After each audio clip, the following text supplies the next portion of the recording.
से पूछो प्यार म्यूजिक बाय एलन गुप्ता। दिलवा पे हाथ धोके मनवा से पूछो प्यार करेलू कि ना हो अपने तू हाथे सुनो अपन घरवा तू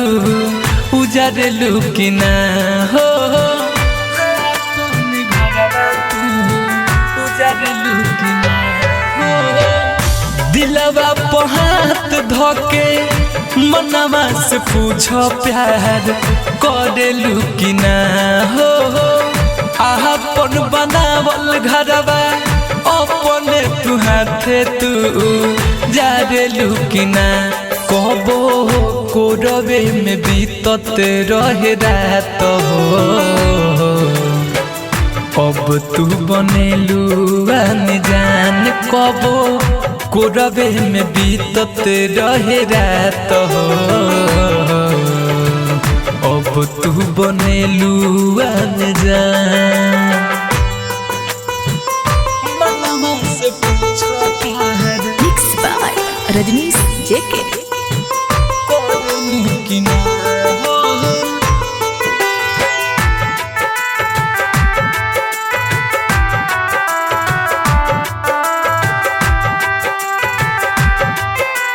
तोहरे याद में अखिया मोर रोते बाटे हो तू चल गइलू जान पेड़ा जोते बाटे हो तोहरे याद में अखिया मोर रोते बाटे हो तू चल गइलू जान पेड़ा जोते बाटे हो दिलवा पे हाथ धोके मनवा से पूछो प्यार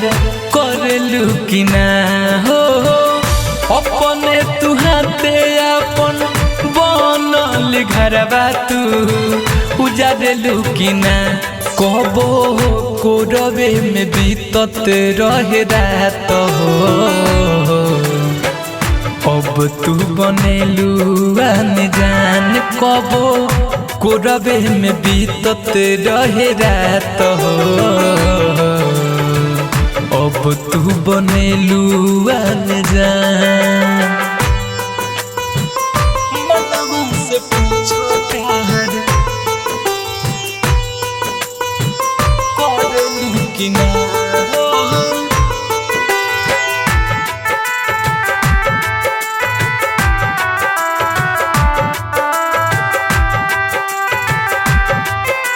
शीतल प्रेमी रजनीश के देलू धोखा हो ललन संगे जान निकाल तारू मौका हो शीतल प्रेमी रजनीश के देलू धोखा हो ललन संगे जान तू निकाल तारू मौका हो दिलवा पे हाथ धोके मनवा से पूछो प्यार करेलू कि ना हो अपने तू हाथे अपन बनल घरवा तू उजारेलू कि ना कबो कोरबे में बीतत रहे रात हो अब तू बनेलू अनजान कबो कोरबे में बीतत रहे रात हो अब तू बनेलू अनजान।